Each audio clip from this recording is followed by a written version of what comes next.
وعلى ما نوى أسلافنا الصالحون وعلى ما نوى الحبيب على الهبشي وعلى من مثل هذه الجلسة وأن الله يغفر ذنوبنا ويستر عيوبنا ويشفي أمراضنا ويقضي حاجاتنا وحاجات المسلمين أجمعين أن الله يسر كل أمورنا أمر الدنيا والآخرة وإلى حضرة النبي محمد صلى الله عليه وسلم بسر الفاتحة.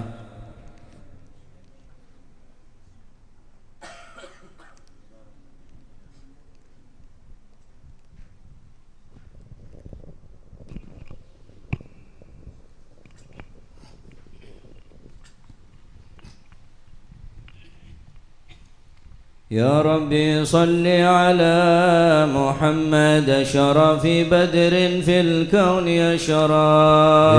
يا ربي صل على محمد يا ربي صل عليه وسلم. يا ربي صل على محمد أكرم داع يدعو إلى الحق. يا ربي صل على محمد يا ربي صل عليه وسلم. يا ربي صل على محمد المصطفى الصادق المصدق.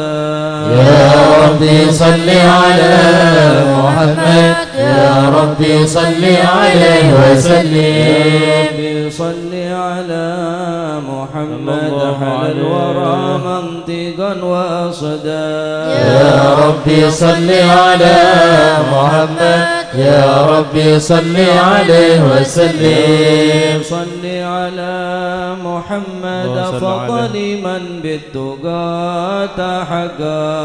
يا ربي صل على محمد يا ربي صل عليه وسلم. صل على محمد من بالسخاء والوفاء تخلق. يا ربي صل على محمد يا ربي صل عليه وسلم. يا ربي صل على محمد أفضل من بالتقى تحقق. يا ربي صل على محمد يا ربي صل عليه وسلم. صل على محمد من بالسخاء والوفاء تخلق. يا ربي صل على محمد يا ربي صل عليه وسلم. صل على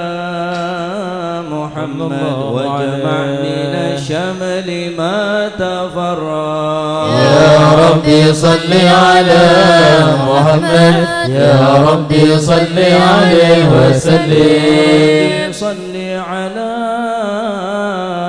محمد وصله وسهل ما قد تعود. يا ربي صل على محمد يا ربي صل عليه وسلم. صل على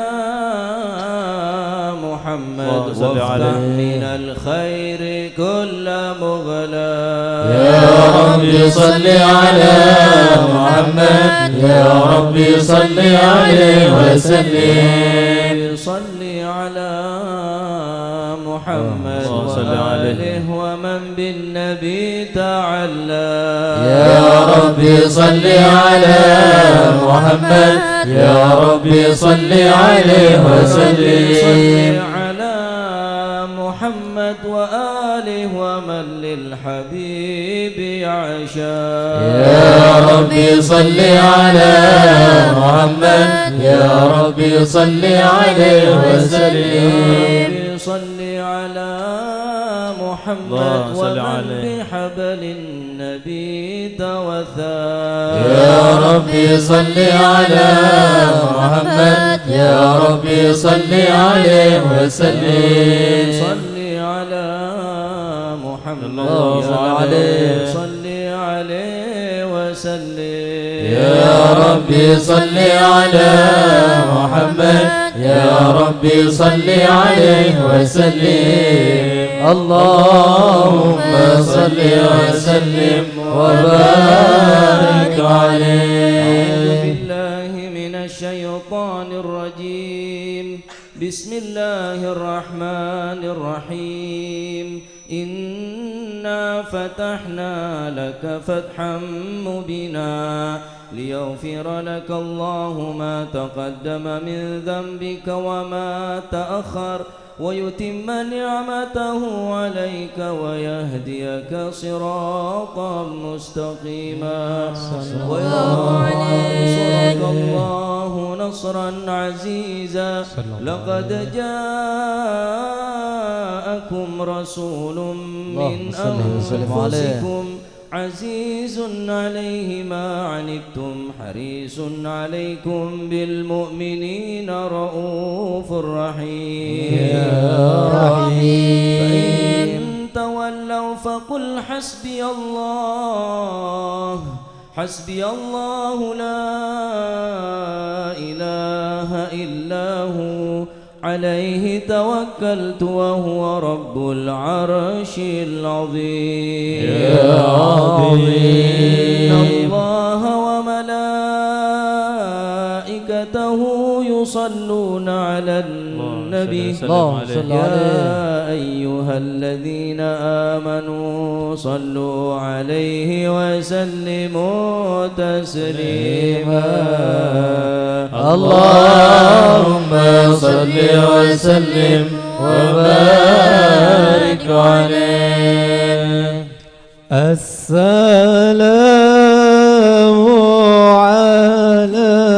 عليك زين الأنبياء السلام عليك السلام عليك زين الأنبياء السلام عليك السلام عليك تقال أتقيائي السلام عليك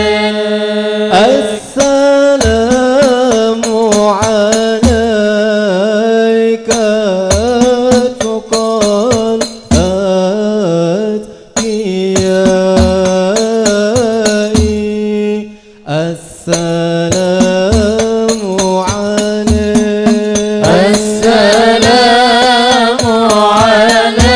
عليك زين الأنبياء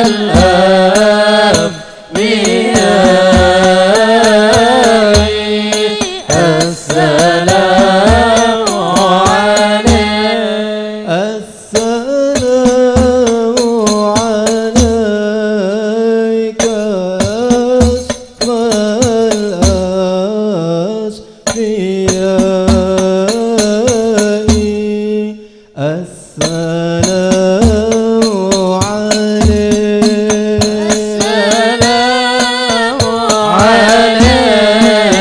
عليك زين الأنبياء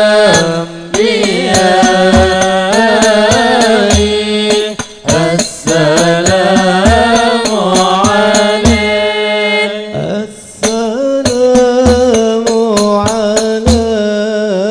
عليك أزكى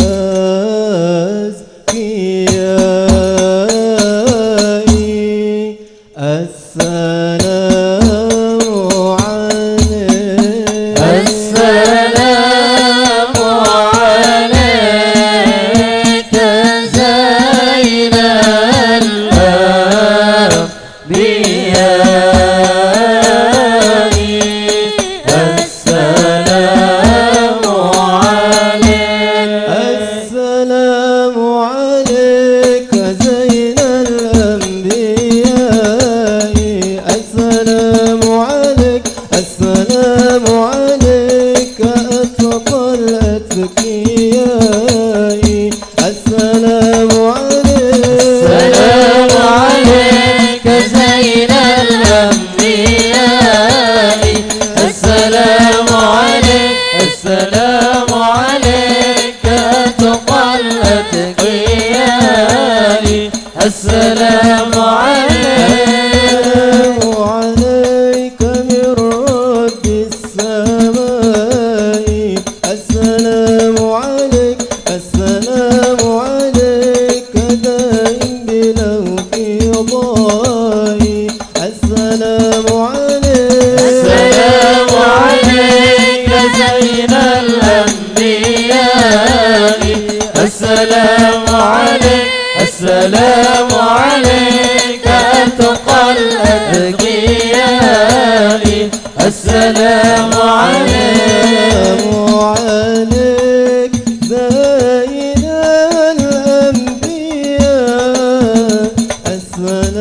السلام عليك أتقى الأتقياء السلام عليك زين الأنبياء السلام عليك أتقى الأتقياء السلام عليك يا خير الأنام السلام عليك يا بدر التمام السلام عليك يا نور الظلام السلام عليك السلام عليك السلام عليك زين الأنبياء السلام عليك أتقى الأتقياء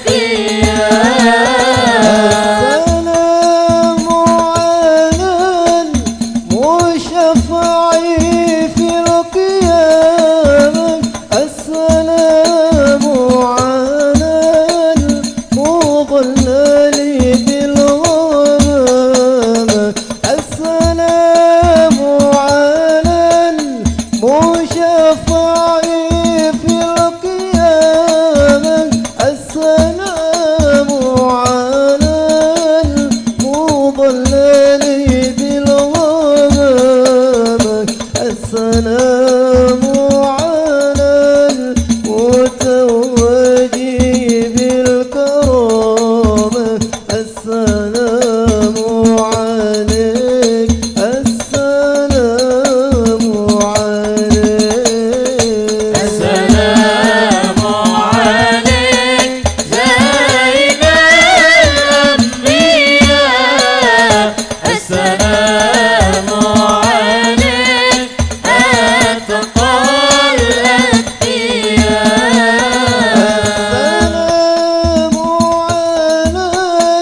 المشفع في القيامة السلام على المضلل بالغمامة السلام على المتوج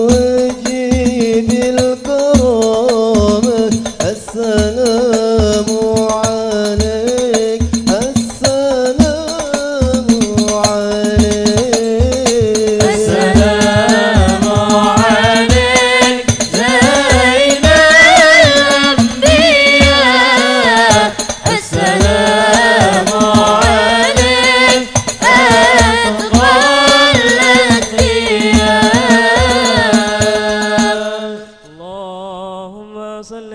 السلام على المشفع صل وسلم وبارك عليه وعلى آله. بسم الله الرحمن الرحيم. الحمد لله القوي سلطانه الواضح برهانه المبسوط في الوجود كرمه وإحسانه صلى الله عليه تعالى مجده وعظم شانه خلق الخلق لحكمة وطوى عليها علمه وبسط لهم من فيض المنة ما جرت به في أقداره القسمة صلى الله عليه وأرسل إليهم أشرف خلقه وأجل عبيده رحمة صلى الله عليه الإرادة الأزلية بخلق هذا العبد المحبوب فانتشرت آثار شرفه في عوالم الشهادة والغيوب صلى الله عليه. كما جل هذا المن الذي تكرم به المنان وأعظم هذا الفضل الذي برز من حضرة الإحسان صورة كاملة ظهرت في هيكل محمود صلى الله عليه. فتعطرت بوجود بها كناف الوجود وبرزت برد العوالم بطراز تكريم. اللهم صل وسلم أشرف الصلاة والتسليم على سيدنا ونبينا محمد الرؤوف الرحيم. اللهم صل وسلم وبارك عليه وعلى آله. تجلى الحق في عالم قدسه الواسع تجليا قضى بانتشار فضله في القريب والشاسع. صلى الله عليه فله الحمد الذي لا تنحصر أفراده بتعداد ولا يمل تكراره بكثرة ترداد حيث أبرز من عالم الإمكان صورة هذا الإنسان صلى الله عليه يتشرف بوجود ثقلا وتنتشر أسراره في الأكوان. فما من سر اتصل به قلب منيب إلا من سوابغ فضل الله على هذا الحبيب صلى الله عليه. يا قلب سروره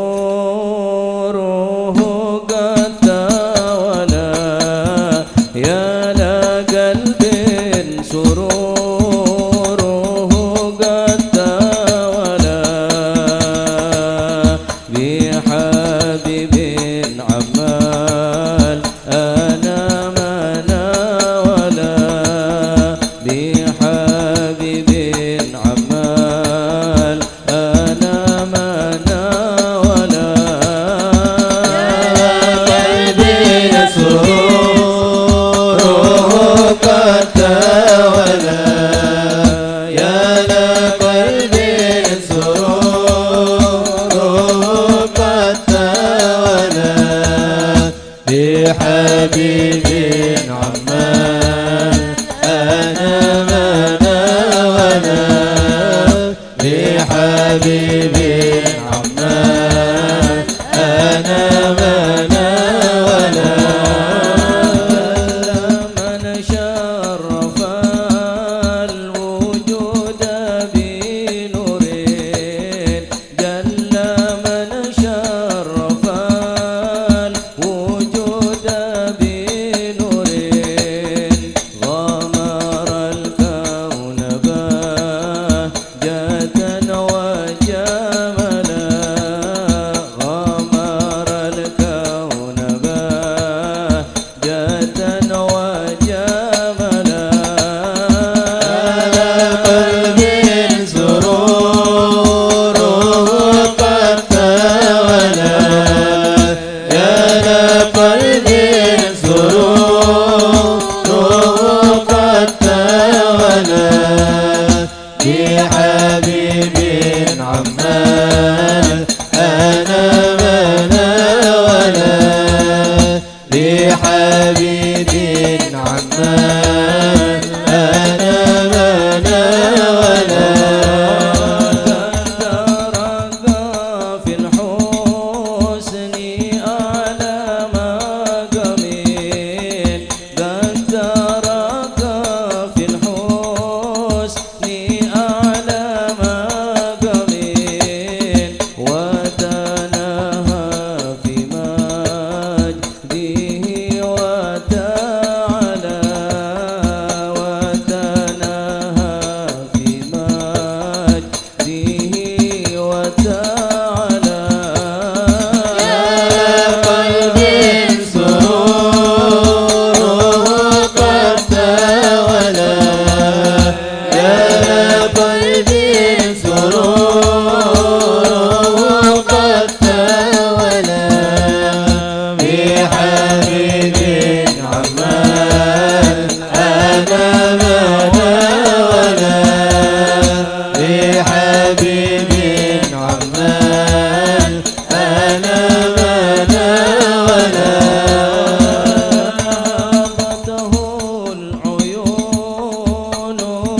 امتنان ما يعجز عن وصفه اللسان ويحار في تعقل معاني الجنان صلى الله عليه في عالم البطون والظهور ما ملأ الوجود الخلقي نور فتبارك الله من إله كريم بشرتنا آياته في الذكر الحكيم ببشارة لقد جاءكم رسول من أنفسكم عزيز عليه ما عنتم حريص عليكم بالمؤمنين رؤوف رحيم يا رحيم فمن فاجأته هذه البشارة وتلقاها بقلب سليم فقد هدي إلى صراط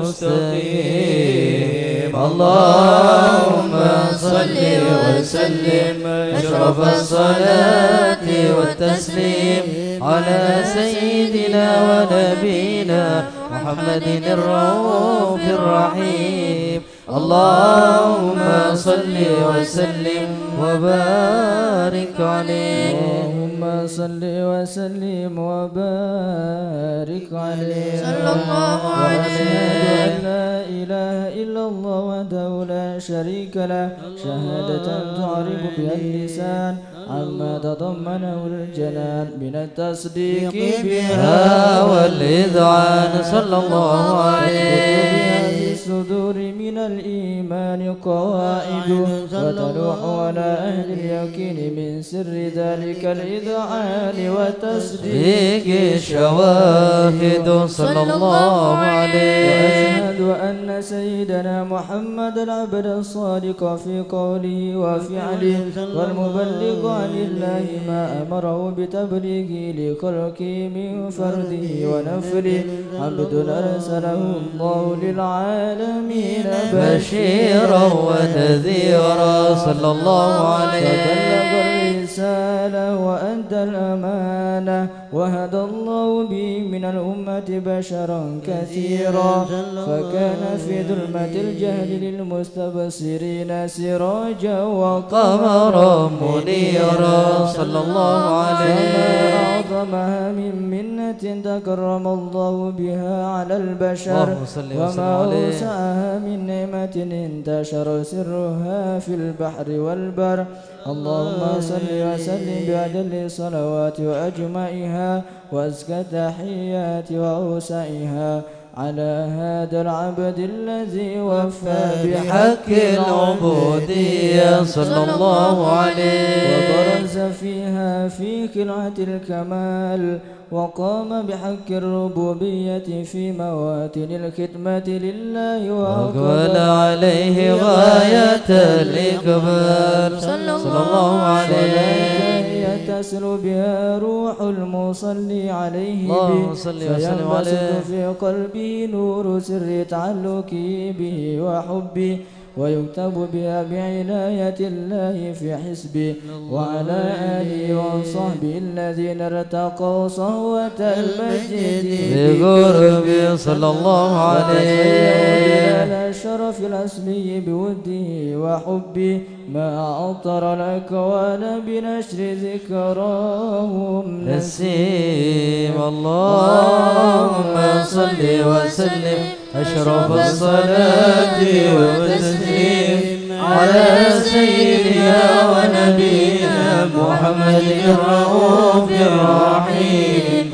اللهم صل وسلم وبارك عليه وعلى آله اللهم صل وسلم وبارك عليه وعلى آله بعد فلما تألقت إرادة الله بالعلم القديم بظهور أسرار التخصيص للبشر الكريم بالتقديم والتكريم صلى الله عليه القدرة الباهرة بالنعمة الواسعة والمنة الغامرة صلى الله عليه طريقة التصوير في العالم المطلق الكبير عن جمال مشهود بالعين حاول لوصف الكمال المطلق والحسن التام والزين صلى الله عليه فتنقل ذلك الجمال الميمون في الأصناف الكريمة والبطون صلى الله عليه فما ضمة إلا وتمت عليه من الله النعمة صلى الله عليه فهو القمر التام الذي يتنقل ببروجه ليتشرف بموطن استقراره وموضع خروجه صلى الله وقد عليه الأقدار الأزلية بمن قضت وأظهرت من سر هذا النور ما أظهرت وخصصت به من خصصت صلى الله عليه مستقر في الأسلاب الباخرة والأرحام الشريفة الطاهرة صلى الله عليه في عالم الشهادة ذات بشرا لا كالبشر صلى الله عليه يرى الأبكار ظهوره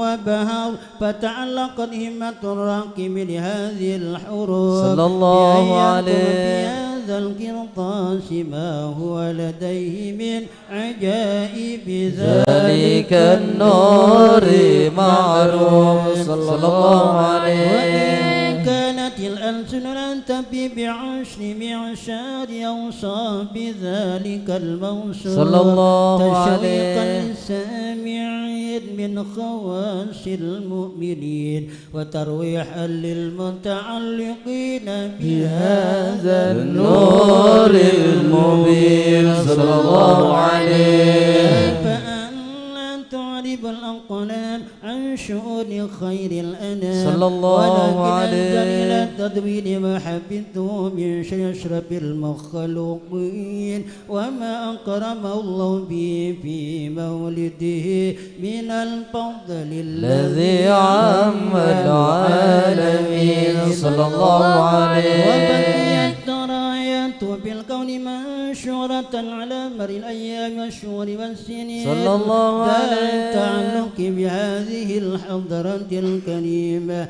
ولا عج التشوق إلى سماء يوصى فيها العظيمة ولعل الله ينفع به المتكلم والسامع آمين ويدخلان في شفاعة هذا النبي الشافع ويتروحان بروح ذلك النعيم اللهم صل وسلم أشرف الصلاة والتسليم على سيدنا ونبينا محمد الرؤوف الرحيم اللهم صل وسلم وبارك عليه. صلوا على نبينا محمد. يا خير من جاء الوجود تحية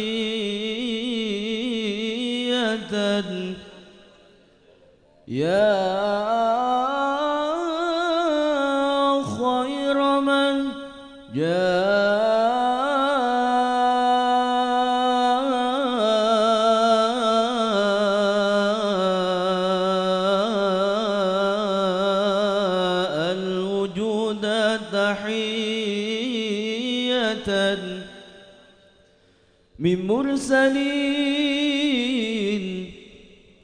من مرسلين إلى الهدى بك جاءوا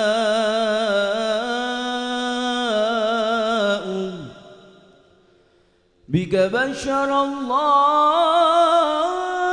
الله السماء فزينت وتطوعت مسكا بك الغبراء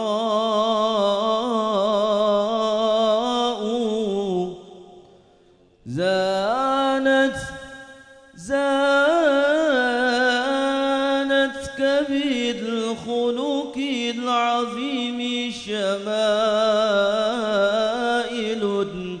يرى بهن ويولع الكرماء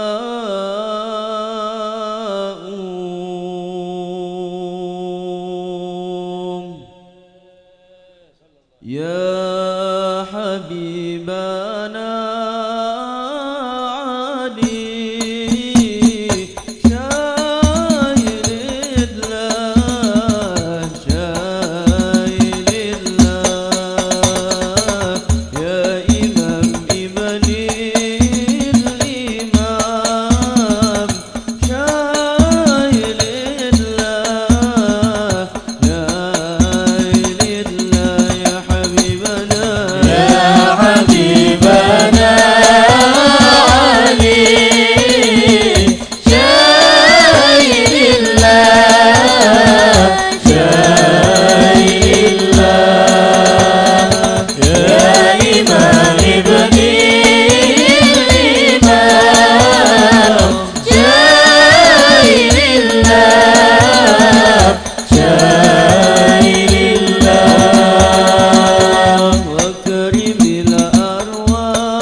وآله. اللهم صل وسلم وبارك عليه وعلى آله. وقد آن للقلم أن يخط ما حركته فيه الأنامل بما استفاد الفهم من صفات هذا العبد المحبوب الكامل صلى الله عليه والشمائل التي أحسن الشمائل. وهنا حسن أن نثبت ما بلغ إلينا في شأن هذا الحبيب من أخبار وآثار صلى الله عليه. يتشرف بكتابة القلم والقرطاس وتتنزه في حدائق الأسماء والأبصار صلى الله عليه. وقد بلغنا في الأحاديث المشهورة أن أول شيء خلقه الله هو النور المودع في هذه الصورة صلى الله عليه. فنور هذا الحبيب أول مخلوق برز في العالم، ومنه تفرع الوجود خلقا بعد خلق فيما حدث وما تقدم صلى الله عليه. أخرج عبد الرزاق بسند عن جابر بن عبد الله الأنصاري رضي الله عنهما قال: قلت يا رسول الله بأبي وأمي أخبرني عن أول شيء خلقه الله قبل الأشياء.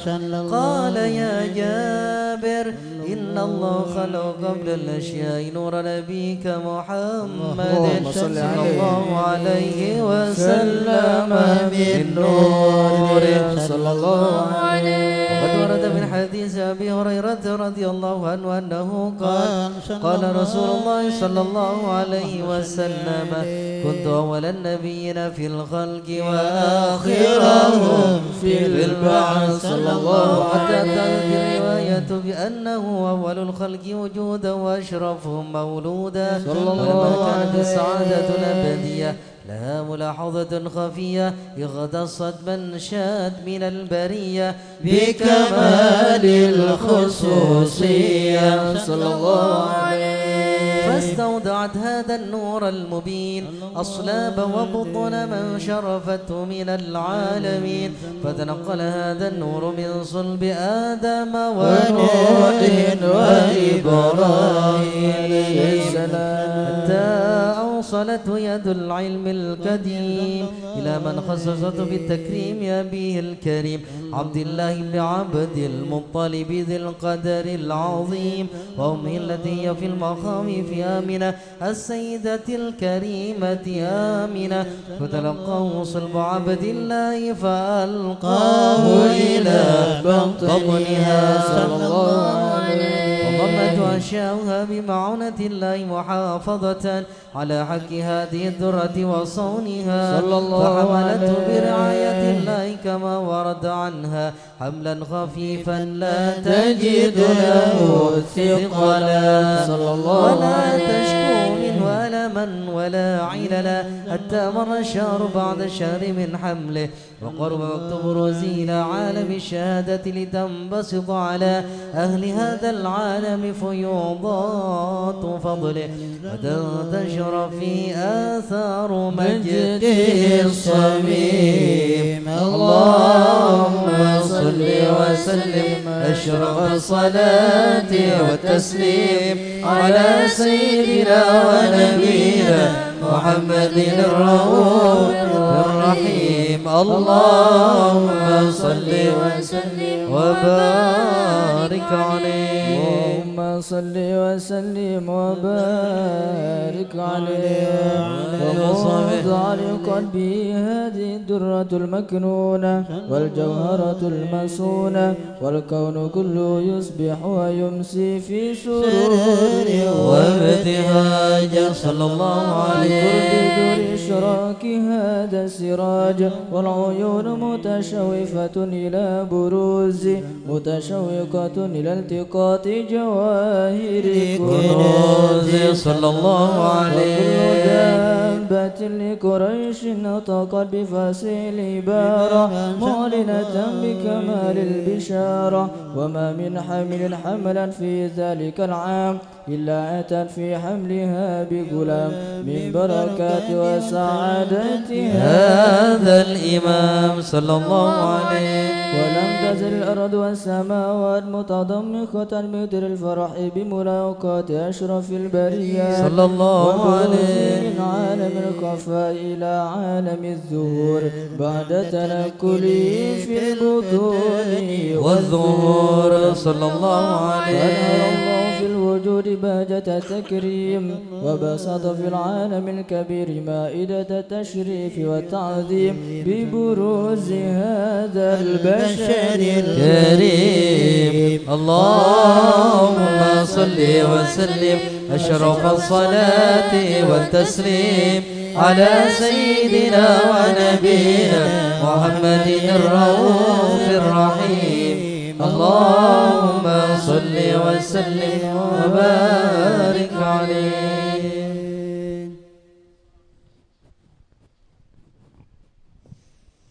ألف صلى الله على زين الوجود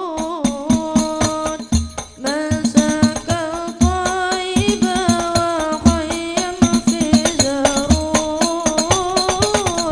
ألف صلى الله على زين الوجود من سكى طيبا وخيم في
أبدا حتى تنازل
صلى الله على زين الوجود من زكى الطيبة وقيم في زارون أشكو غرامي يا نور الوجود طالما أشكو غرامي يا نور الوجود وأنادي يا تهامي يا معدن الجود وأنادي يا تهامي يا معدن الجود طالما أشكو غرامي يا نور الوجود طالما أشكو غرامي يا نور الوجود وأنادي يا تهامي يا معدن الجود وأنادي يا تهامي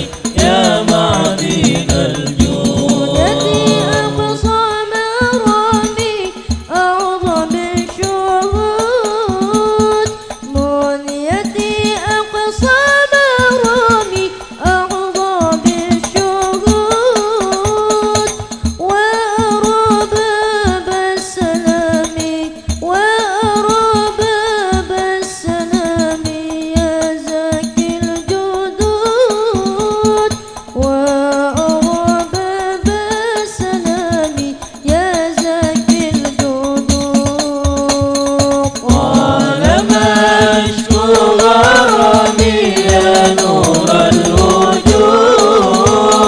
طالما أشكو غرامي يا نور الوجود وأنادي يا تهامي يا معدن الجود وأنادي يا تهامي يا معدن الجود طراز الكون إني عاشق مستهام يا طراز الكون إني عاشق مستهام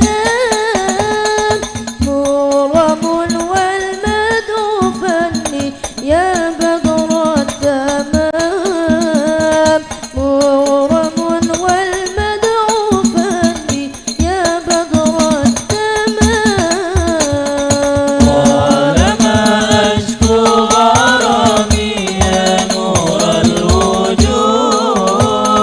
طالما أشكو غرامي يا نور الوجود وأنادي يا تهامي يا معدن الجود وأنادي يا تهامي يا معدن الجود اللهم صل وسلم وبارك عليه اللهم صل وسلم وبارك عليه وعلى آله فحين قرب وضع هذا الحبيب على ندي السماوات والأرض ومن فيهن بالترحيب صلى الله عليه وأنظر الجود الإله على أهل الوجود تزيج والسنة الملائكة بالتبشير للعالمين نتعي سبحان الله الحمد لله لا إله إلا الله الله أكبر سبحان الله الحمد لله لا إله إلا الله الله أكبر سبحان الله الحمد لله لا إله إلا الله الله أكبر والقدرة كشفت كناع هذا المستور ليبرز نوره كاملا في عالم الظهور نورا فاق كل نور صلى الله عليه الحق حكم على من أتم الله عليه النعمة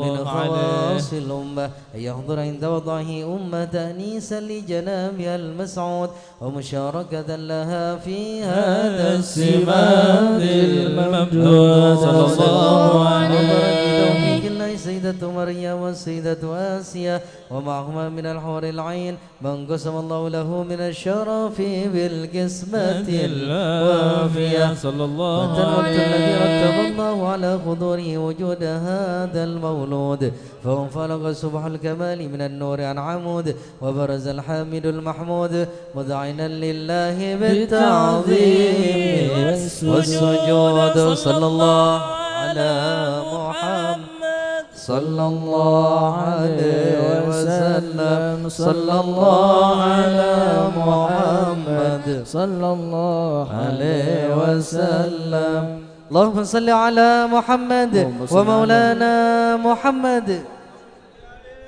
Hadirkan Rasulullah, berkerong dari Rasulullah. أشرق الكون ابتهاجا بوجود المصطفى أحمد ولأهل الكون أنس يا رسول الله سرور قد تجدد يا نبي السلام عليك يا رسول سلام عليك يا حبيب سلام عليك يا رسول الله صلوات الله عليك فضربوا يا أهل المثاني فهزلوا اليمن غرد واستضيئوا بجمال يا رسول الله وفي الحسن تفرد يا نبي سلام عليك يا رسول سلام عليك يا حبيب سلام عليك يا رسول الله صلوات الله عليك أنا البشرى بسعد مستمر ليس ينفد حيث أوتينا طال جمع الفخر المؤبد يا نبي سلام عليك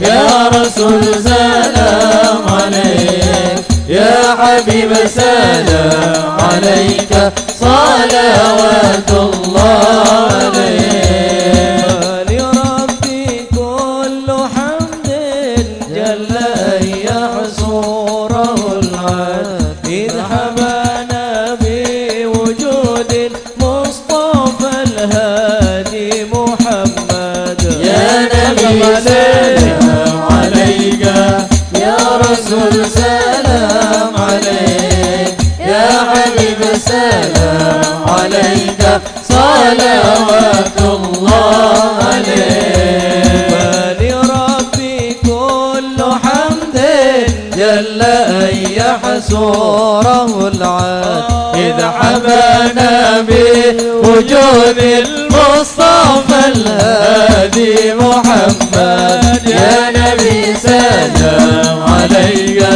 يا رسول سلام عليك يا حبيب سلام عليك صلوات الله عليك اللهم صل على محمد رسول الله أهلا مرحبا بك إن بك نسعد مرحبا مرحبا يا نور العين مرحبا مرحبا جد الحسين مرحبا وبجاهه يا إلهي مرحبا جود وبلغ كل مقصد مرحبا مرحبا يا نور العين مرحبا مرحبا جد الحسين اللهم صل على محمد سبيلي مرحبا مرحبا به نسعد ونور شاء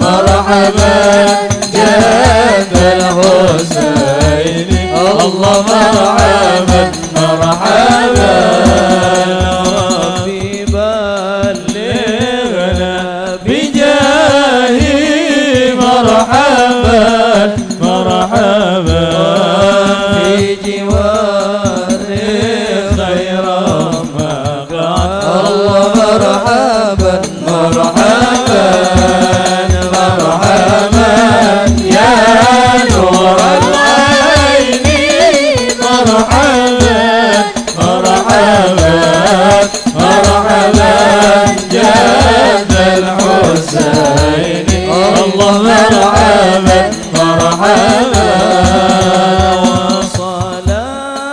وصلاة الله تغشى أشرف الرسل محمد صلوا عليه وسلام مستمر كل حين يتجدد صلى الله على محمد مرحبا صلى الله عليه وسلم مرحبا صلى الله على محمد مرحبا صلى الله عليه وسلم مرحبا اللهم صل على محمد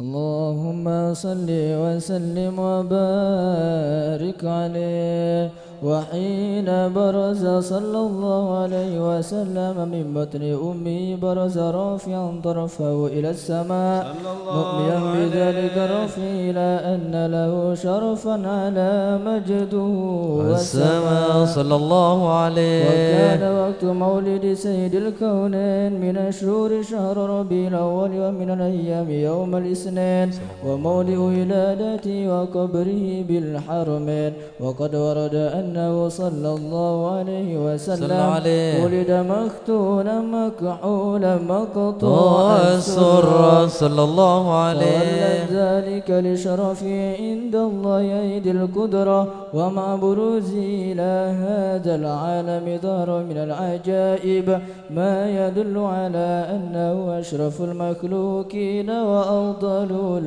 الحبائب صلى الله عليه وقد ورد عن عبد الرحمن بن عوف عن أم الشفاء رضي الله عنهما قالت لما ولدت آمنة رضي الله عنها رسول الله صلى الله عليه وسلم وقع على يدي فاستهل فسمعت قائلا يقول رحمك الله أو رحمك ربك صلى الله عليه قالت الشفاء فأضاء له ما بين المشرق والمغرب صلى الله عليه حتى نظرت إلى بعد كسور الروم قالت ثم ألبست وأرجعت فلن أمشى أنغشني ظلمة ورعب وقشعريرة عن يميني صلى الله عليه قائلا يقول أين ذهبت بي قال إلى المغرب صلى الله عليه ثم عاودني الرعب والظلمة والقشعريرة عن يساري صلى الله عليه قائلا يقول أين ذهبت بي قال إلى المشرق صلى الله عليه الحديث مني على بال حتى بتعثه الله فكنت من أول الناس إسلاما وكم ترجمت السنة من عظيم المعجزات وبائر الآيات البينات بما يقضي بعظيم شرفه عند مولى صلى الله عليه في كل حين ترعى وأنه الهادي إلى الصراط المستقيم اللهم صل وسلم أشرف الصلاة والتسليم على سيدنا ونبينا محمد الرؤوف الرحيم اللهم صل وسلم وبارك عليه. اللهم صل وسلم وبارك عليه وعلى آله صلى الله عليه ولقد اتصف صلى الله عليه وسلم من محاسن الأخلاق بما تضيق عن كتابته بطون الأوراق. كان صلى الله عليه وسلم سنى الناس خلقا وخلقا وأولهم إلى مكارم الأخلاق سبقا وأوسعهم بالمؤمنين حلما ورفقا.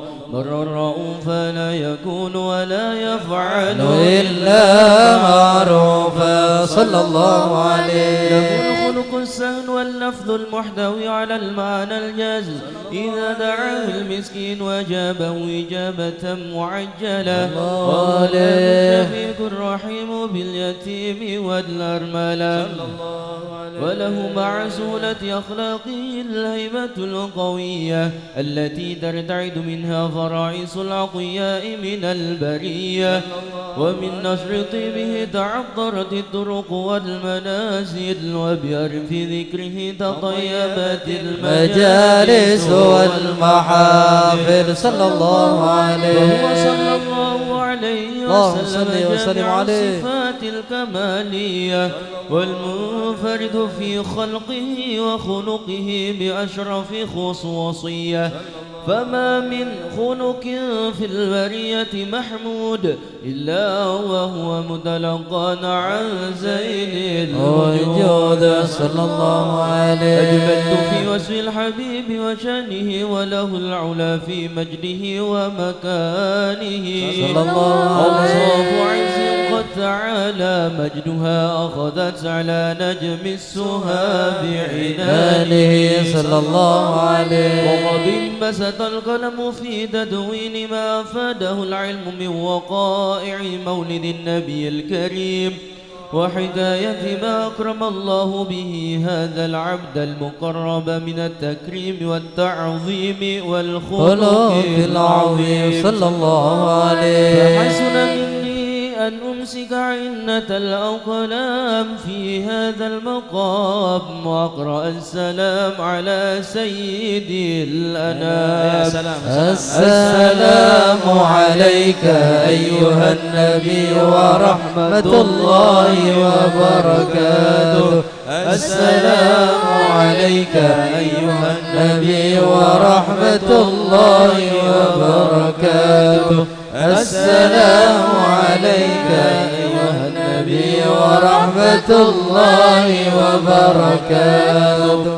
وبذلك يحسن الختم كما يحسن التقديم فعليه أفضل الصلاة والتسليم. اللهم صل وسلم أشرف الصلاة والتسليم على سيدنا ونبينا محمد الرؤوف الرحيم. اللهم صل وسلم وبارك عليه وعلى آله. بسم الله الحمد لله والصلاة والسلام على رسول الله سيدنا مولانا محمد ابن عبد الله لا حول ولا قوة إلا بالله. رضي الله عنكم وقال رضي الله عنه وقال الحبيب عبد الله بن علوي الحداد رضي الله عنه وأرضاه ونفعنا به وبعلومه في الدارين إلى أن قال من تعلق وميل إلى أحد من الصالحين حصل له المدد من جميع الصالحين. ويقال إذا أحببت الصالحين وأنت لم تدري ما سبب هذا الحب فاعلم أن الله يحبهم وأمر قلبك يحبهم وأمر قلبك بحبهم. Al-Habib Abdullah bin Alawi Al-Haddad mengatakan semoga kita mendapatkan keberkahan, kemanfaatan daripada ilmu beliau, amin.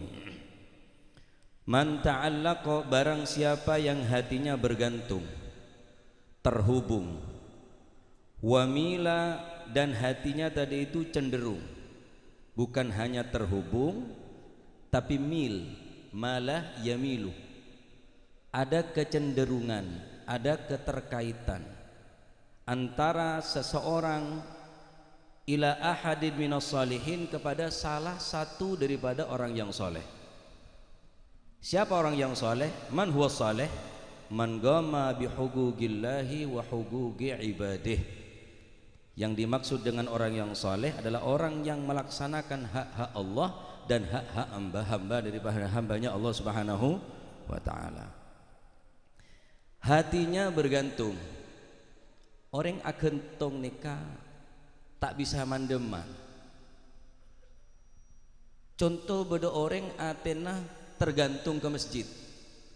Gulubuhum ta'allaqa bil masajid, atena bergantung dengan masjid. Maka setiap kali dia keluar kemanapun pasti dia akan tergantung dengan masjid. Arya para zuhur redeki salat masjid dimah, arya para maghrib redeki maghrib salat masjid dimah. Gulubuhum ta'allaqa bil masajid.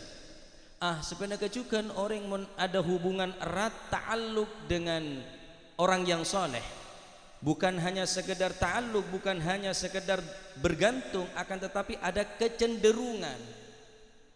Nyak benyaan dari 24 jam selalu gerak-gerikan, selalu istiqomah berusaha untuk eter orang yang soleh karena berhubungan. Bagaimana kata beliau? Hasalalahul madad min jami'is salihin. Maka dia tadi itu akan mendapatkan pertolongan dari seluruh orang-orang yang soleh. Satu orang kita mendapatkan madad darinya, satu orang kita mendapatkan nadhrah perhatian daripada orang yang soleh, maka seluruh orang-orang yang soleh akan menjadi pusat perhatian daripada kamu. Saya rasa ada orang yang soleh, jangan tinggal diam, cari pegangan untuk kita menjadi orang yang mustaqim, istiqomah. Cari pegangan orang yang bisa membimbing kita agar supaya kita sampai kepada tujuan kita, yakni selamat di akhirat. Orang yang seandi hubungan terus menerus bi orang yang soleh, cenderung atinda orang yang soleh, ketahuilah hasalahul madad min jami'is salihin, maka kau leban dengan bekal ulia madad, pertolongan dari orang-orang yang soleh, sekapit orang yang soleh. Idza ahbabta salihin, jika engkau mencintai orang-orang yang soleh, wa anta lam tadri, sedangkan engkau tidak mengetahui apa penyebab dari cinta ini, ma hadzal hub, ma sababu hadzal hub, moro-moro cinta ada orang yang soleh, moro-moro ateh beda keterkaitan, beda hubungan bi orang yang soleh, beda ta'alluq. Wa anta lam tadri mas sabab hadzal hub, kamu sendiri tidak sadar, kamu sendiri tidak mengetahui dari mana rasa cinta kepada orang soleh, moro-moro beda dalam hati orang yang soleh. Apa kata beliau? Fa'lam annallaha yuhibbuhum, ketahuilah sesungguhnya Allah Subhanahu wa ta'ala adalah mencintai mereka orang yang soleh. Wa amara qalbaka bihubbihim, dan Allah yang memerintahkan hatimu untuk mencintai mereka, karena engkau tidak akan mampu mencintai siapapun tanpa perintah daripada Allah Subhanahu wa ta'ala. Yang menggerakkan hatimu, yang menjadikan hatimu tergantung berkaitan dengan mereka, Allah Subhanahu wa ta'ala. Wa amara qalbaka bihubbihim, Allah yang menyuruh hatimu untuk mencintai mereka. Jangan sampai tak ada cinta ada orang yang soleh. Orang hebat Nabi Yusuf alaihi salam. Surat Yusuf dikatakan dalam Al-Quran adalah ahsanal qasas, sebaik-baik kisah adalah kisah Nabi Yusuf. Panjang lebar Allah Subhanahu wa ta'ala menceritakan bagaimana awal kisah Nabi Yusuf sehingga menikahi Siti Zulaikha, dan pada akhirnya Siti Zulaikha tidak mencintai Nabi Yusuf. Panjang lebar. Apa yang diminta oleh Nabi Yusuf di akhir cerita?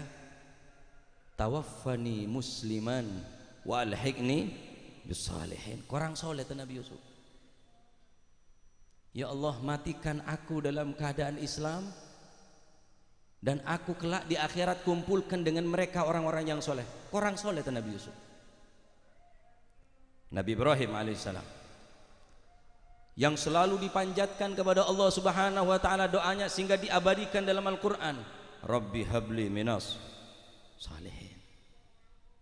Wallahi mohon ku lebih sampean oning kedudukan orang-orang sesoleh kuaku ning akhirat. Demi Allah, sampean rugi tak mencintai orang sesoleh. Rugi, paling rugi orang, karena mun ada hubungan bi orang sesoleh neng tunya, jangan berharap andi hubungan kuaku ning akhirat. Tak bisa. Imam Syafi'i kurang soleh. Apa kata Imam Syafi'i? Uhibbus salihina walastu minhum la'alli an anala bihimus syafa'ah wa agrahu man bidha'atuhul ma'asi walau kunna sawa'an fil bidha'ah. Aku mencintai orang yang soleh sekalipun aku bukan orang yang soleh. Kurang soleh Imam Syafi'i. Wa akrahu man bidha'atuhul ma'asi walau kunna sawa'an fil bidha'ah. Aku membenci mereka orang yang perbuatannya selalu maksiat sekalipun aku sama-sama ahli maksiat kepada Allah. Mun tak orang yang soleh tau saya kanca. Bahaya.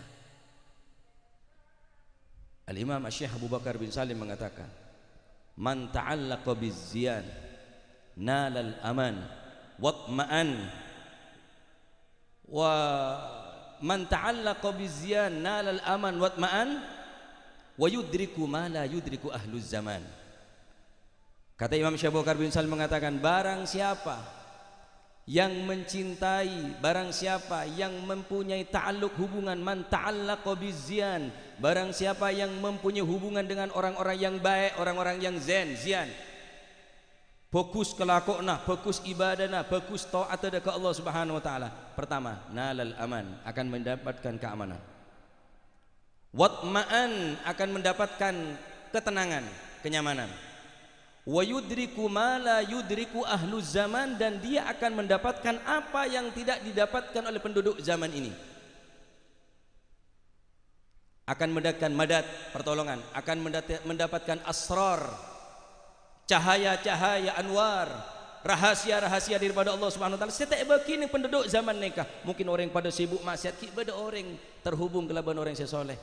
Dikit bakal beri ketenangan atina kelaban Al-Qur'an. Oleh karena dinto hubung aki ate de orang sesoleh. Mun hubung de orang sesoleh mendapatkan madad, mendapatkan keamanan. Wakif Sayyidus syuhada was salihin, terhubung de ke pemimpin para syuhada dan orang-orang sesoleh, Sayyidil mursalin, Sayyidina Muhammad sallallahu alaihi wasallam.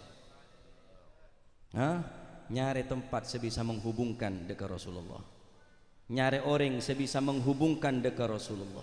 Nyari kanca sebisa menghubungkan dekat Gusti Kanjeng Nabi Muhammad sallallahu alaihi wasallam. Cak kanca, cak abolong, cak hadir, cak bergabung bi orang bi tempat sebisa memutus hubungan bi Gusti Kanjeng Nabi sallallahu alaihi wasallam. Cak sampai akan cak gabung bi orang semotos sakit hubungan bi orang-orang sesoleh. Ketahuilah, ada orang kasta koko dengan akhirat. Engak kasta orang setan di hubungan bi orang-orang sesoleh. Monepakaton kehebatna kedudukna ning alam dunya orang yang soleh. Setiap salat mun panjenengan ampun maca peneka assalamu alaina wa ala ibadika wa ala ibadillahis salihin. Oleh po cino orang sak salat dari pocak borok pocak timur kedudukna orang yang soleh. Ya, termoga bisa terhubung ben orang-orang yang soleh, penemuh orang-orang yang soleh, sehingga kelaban orang yang soleh bisa mendepak dekat Allah Subhanahu wa taala. Amin ya rabbal alamin. Wa sallallahu ala sayyidina Muhammad walhamdulillahi rabbil alamin. Bismillahirrahmanirrahim. Alhamdulillahi rabbil alamin. Allahumma salli wa sallim ala sayyidina Muhammadin fil awwalin. Allahumma salli wa sallim ala sayyidina Muhammadin fil akhirin. Allahumma salli wa sallim ala sayyidina Muhammadin fi kulli waqtin wa hin. Wa salli Allahumma salli wa sallim ala sayyidina Muhammadin wa ala alihi wa sahbihi ajmain. Walamma nadama al-fikru min dirari al-awsaf al-muhammadiyyati al-awbudah tawajjahtu ila Allah mutawassilan bi sayyidi wa habibi Muhammadin sallallahu alaihi wasallam an yaj'ala sayfihi mashkuran wa fi'li fihi mahmudah wa yaktub amali fil a'malil maqbulah wa tawajjuhi fi tawajjuhatil khalisati wassilatil mawsulah. Allahumma ya man ilahi tatawajjahul amal fata'udu dafirah wa ala babi zatihi tuhatur rihalu wa tashaha minhul fuyudatul ghamirah. نتوجه إليك بأشرف الوسائل لديك سيد المرسلين عبدك الصادق الأمين سيدنا محمد الذي عمت رسالته العالمين أن تصلي وتسلم على تلك الذات الكاملة مستودع أمانتك وحفيد سرك وحامل راية دعوتك الشاملة الأب الأكبر المحبوب لك والمخصص بالشرف الأفخار في كل موطن من مواطن القرب ومدهر قاسم إمدادك في عبادك وساقي كؤوس إرشادك لأهل ودادك سيد الكونين وأشرف الثقلين العبد المحبوب الخالص المخصوص منك بأجل الخصائص اللهم صل وسلم عليه وعلى آله وأصحابه وأهل حضرة اقترابه من أحبابه اللهم إنا نقدم إليك جاه هذا النبي الكريم ونتوسل إليك بشرف مقامه العظيم أن تلحدنا في حركاتنا وسكناتنا بعين عنايتك وأن تحفظنا في جميع أدوارنا وتقلباتنا بجميل رعايتك وحسين وقايتك وأن تبلغنا من شرف القرب إليك وإلى هذا الحبيب غاية آمالنا وتتقبل منا ما تحركنا فيه من نياتنا وأعمالنا وتجعلنا في هدرة هذا الحبيب من الحاضرين وفي درائق اتباعه من السالكين ولحقك وحقه من المعدين ولأهدك من الحافظين اللهم إنا لنا أدمان في رحمتك الخاصة فلا تحرمنا وذنونا جميلة هي وسيلتنا إليك فلا تخيبنا آمنا بك وبرسولك وما جاء به من الدين وتوجهنا به إليك مستشفئين أن تقابل المذنب منا بالغفران والمسيء بالإحسان والسائل والمعمل وأن تجعلنا ممن نصر هذا الحبيب ووازره ووله وداهره وأم ببركاته وشريف وجهاده أولادنا والدينا وأهل قدرنا ووادينا وجميع المسلمين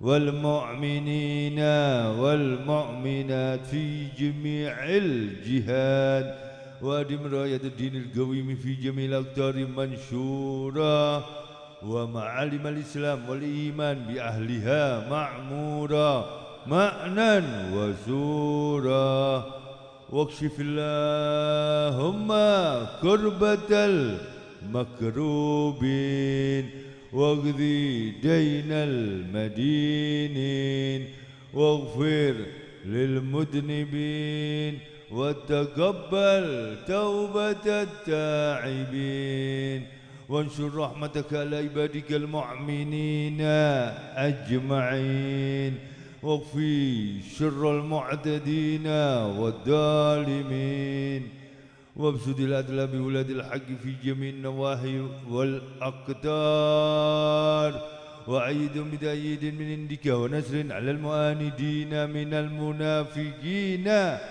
والكفار وجعلنا يا ربي في الحسن الحسين من جميع البلايا وفي الحرز المكين من الذنوب والخطايا وأدمنا في العمل بطاعتك وصدق في خدمتك قائمين وإذا توفيتنا فتوفنا مسلمين مؤمنين واختم لنا منك أجمعين واختم لنا منك أجمعين واختم لنا منك بخير وصل وسلم على هذا الحبيب المحبوب للأجسام والأرواح والقلوب وعلى آله وصحبه ومن إليه منسوب وآخر دعوانا الحمد لله رب العالمين سبحان ربك رب العزة عما يصفون وسلام على المرسلين والحمد لله رب العالمين. نهدم هذا الدعاء المولد تدرار في مجلس المحبين في هذا المصلى وإلى حضرة النبي. بسم الفاتحة.